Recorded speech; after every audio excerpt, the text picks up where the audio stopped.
tout de suite, on ouvre le débat avec la salle. On en a pour une vingtaine de minutes, si vous le permettez. Donc, il y aura des micros qui vont circuler. Je vais vous demander de lever la main pour qu'on puisse vous identifier. Je vous demande, s'il vous plaît, 2 minutes maximum d'intervention. Vous vous présentez au début. Ensuite, vous posez votre question ou votre commentaire. Donc, monsieur, c'est numéro 1. Monsieur, c'est numéro 2. Monsieur, c'est numéro 3. Monsieur, c'est numéro 4. Rappelez-vous de votre chiffre. Excusez-moi de donner les chiffres, puisque je n'ai pas la capacité de connaître les noms. Donc, nous avons 2 interventions ici et 2 interventions ici. Mademoiselle, le micro, s'il vous plaît. Monsieur, numéro 1, levez la main. Donc, présentez-vous. Vous pouvez poser la question en français, en arabe, l'arabia ou le français, comme tu veux. Tfadal. Bismillahirrahmanirrahim. عزيزي أحمد، إطار سابق بمقاولة بفاس، عضو سابق الجامعة الوطنية للبناء والأشغال العمومية جهة فاس مكناس. عندي ملاحظة، تساؤلين واقتراح. تفضل. الملاحظة هي أنه في كل لقاء ننظمه على هامش البناء والأشغال العمومية، ولاحظ أن الأرقام لا تتغير، 6% 4 500 مليون. أولا هذه الملاحظة الأولى. تساؤلين. أتساءل لماذا السلطة تخشى أن تحول الأنظمة أو يعني العلاقة التعاقدية من دوكري إلى لوا، إلى القانون. علاش لو دوكري دو باساسيون اي توجور دوكري دو ريغليمونطاسيون alors qu'il doit être légal, loi, un code. Et on va éviter tout هاد لي كيبرو. السؤال الثاني، لماذا تخشى الحكومة طلب يعني أو مشاركة المقاولين في الأنظمة في المؤسسات في لي زورغانيزاسيون بروفيسيونيل، لا الجامعة ولا شي حاجة كشرط للمشاركة في الصفقة العمومية؟ لا، أسئلة تطرح منذ 40 سنة أو 50 ونفس، لا ندري لماذا هذا تخوف. هذا تساؤلين. الاقتراح، كيف تعرفوا جميعا أنه نحسن تنظيم المعرفة ودقيقة، ولكن لا نحسن إنتاج المعرفة. إذا أردنا أن نتقدم أو نتحدى هذا التحدي الآن، يجب أن ننشئ المعرفة، أن نستغلها، وأن توزع على جميع فئات الشعب وفي جميع المناطق المغرب. وشكرا لكم. شكرا سي عزيزي، بارك الله فيك. numéro 2 s'il vous plaît, excusez-moi. تفضل. السلام عليكم. Le micro n'est pas allumé, c'est normal. Il n'est pas allumé. Là, c'est bon, d'abord c'est bon, parfait. Youssef Naman, directeur général de l'entreprise CapTP qui opère dans le génie civil hydraulique et industriel. Je me félicite qu'on est tous là, les différents opérateurs et intervenants partagent la même vision à l'horizon 2030. Cette vision est très ambitieuse et qui a pris déjà son élan dès à présent. Et ce qu'on constate au jour d'aujourd'hui, c'est qu'il y a énormément de grands projets qui sont lancés et qui sont pour la plupart lancés en mode fast track et pour lesquels on interpelle essentiellement les grandes entreprises. Alors bon, ça se comprend, on est sur les starting blocks, les maîtres d'ouvrage ont besoin d'être confiants sur la réussite des premières opérations. Mais ce que je voudrais interpeller les maîtres d'ouvrage pour ne pas occulter les PME qui représentent, on le sait très bien, un corps entrepreneurial au Maroc de plus de 80%. Et qui dit 80%, on imagine tout le personnel derrière. Et je ne voudrais pas qu'on se retrouve en tant que PME comme sous-traitant avec tous les risques qu'on connaît. Et puis le financement, parce que c'est souvent les sous-traitants qui financent les opérations avec les risques de paiement qu'on connaît. Il y a un texte qui existe déjà qui réserve 20% de la commande publique aux PME. Je voudrais savoir, et j'espère que cet observatoire qui est créé pourra veiller au respect de cette directive, Donc 20% à l'horizon 2030, les crédits qui sont alloués, c'est déjà pas mal. Donc c'est très bien, d'accord. Je voudrais aussi proposer un mode opératoire qui rassurait les PME et qui donnerait l'opportunité à ces PME de grandir. Et je l'ai vécu et je l'ai vu en fait opérer dans des pays européens qui sont très protecteurs de leur marché et de leurs entreprises. C'est-à-dire que leur marché était réservé aux entreprises nationales. Et bien sûr, comme nous, comme notre tissu, il y avait les grands, il y a les petits, les moyens. Sauf qu'en mode de passation, il était obligé d'associer 2 entreprises satellites avec les entreprises pilotes dans le cadre de groupements. Hein. Ce n'est pas de la sous-traitance, c'est des groupements. Et ça donnerait l'occasion de faire grandir ces PME. Et je pense, de toute façon, si on ne fait pas comme ça, les entreprises moyennes à l'horizon 2030, peut-être qu'elles n'existeront plus. Et qu'au-delà de l'horizon 2030, on aurait un tissu entrepreneurial qui serait malheureusement très chaotique. Et on ne le souhaite pas. Ok, voilà. Parfait. Merci beaucoup, Sam. Merci. Donc, intervenant numéro 3, Tfadal Sidi. Si on peut remettre le micro à l'intervenant numéro 4, s'il vous plaît. Tfadal Sidi, Tfadal. Bonjour. C'est allumé. Saïd Mhzoun, je suis le directeur de l'activité hydraulique de Sogea Maroc, qui est représenté par Selim Zkri, le directeur général adjoint. Alors, si j'ai à ajouter quelques points, vous avez parlé que le Maroc est un pays de mobilisation, effectivement.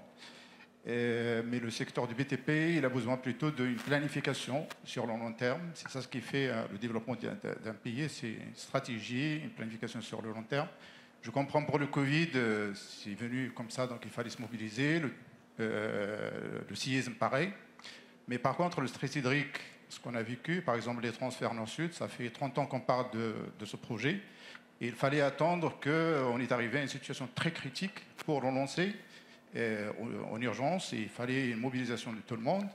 Et ça pose beaucoup de problèmes pour les entreprises. On a parlé des ressources humaines.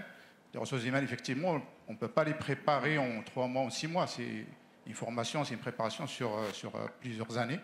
Et on est arrivé effectivement à un stade où il y a plusieurs projets qui sont lancés en fast track. Il faut se mobiliser. Il faut mobiliser les ressources humaines. Et vous l'avez bien dit qu'on commence à s'arracher les compétences des entreprises.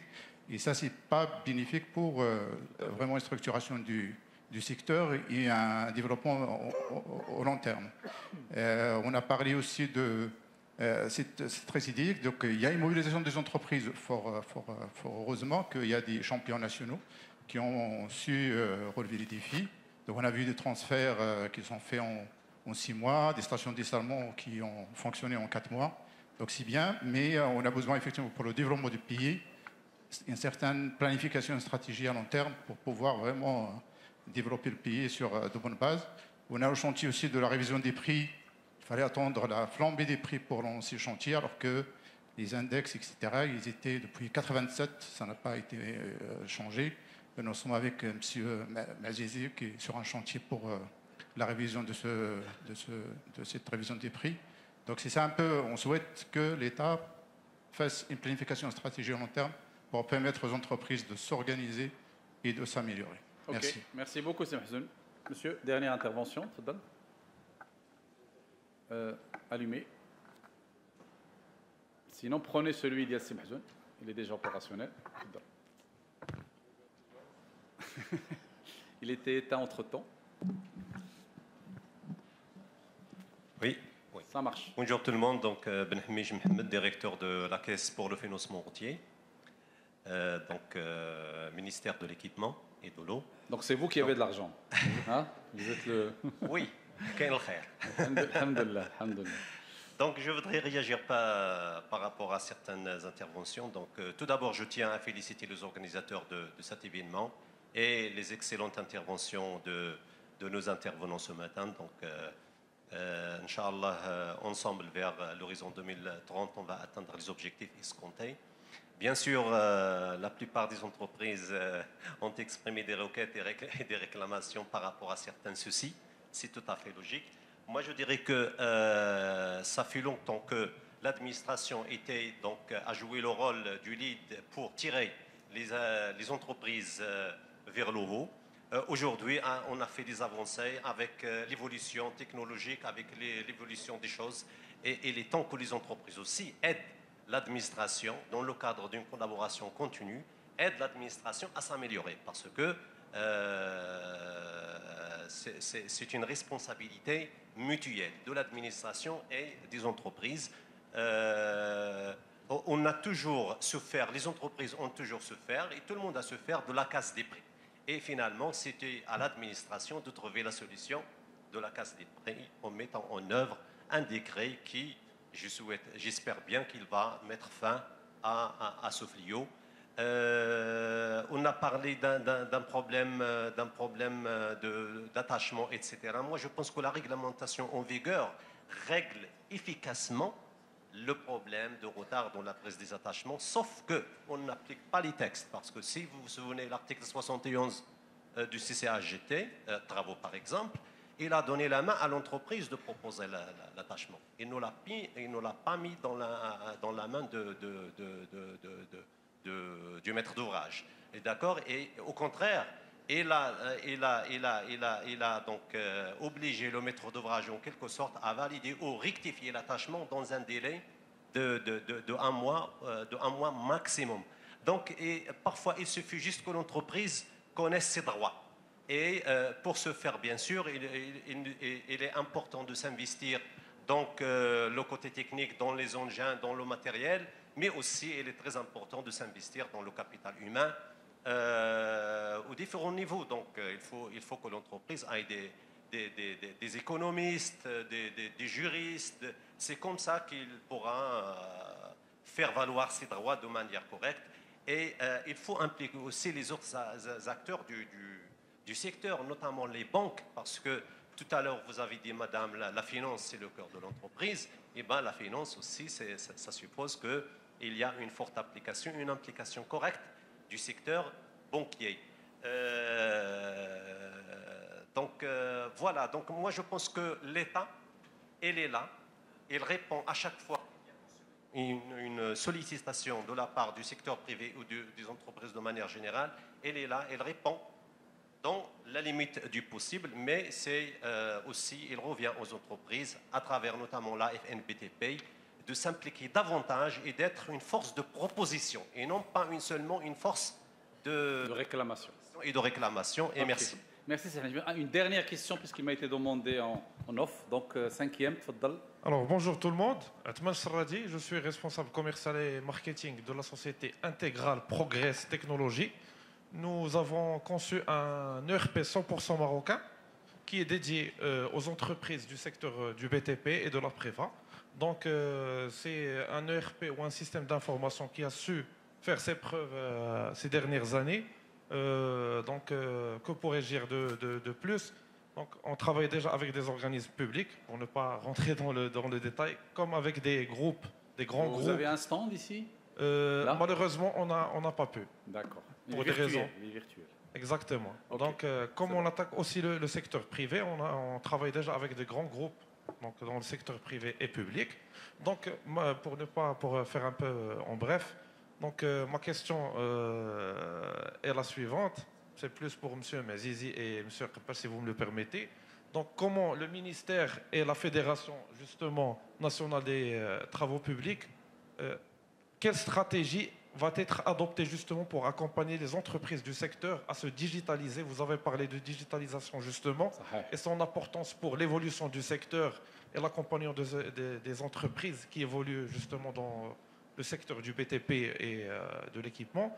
Donc, comment voit-on l'évolution du secteur à travers la digitalisation et quelle stratégie, quel plan d'action va être mis en place pour aider et accompagner ces entreprises? Ok, merci beaucoup, merci pour vos questions. Donc, je vais demander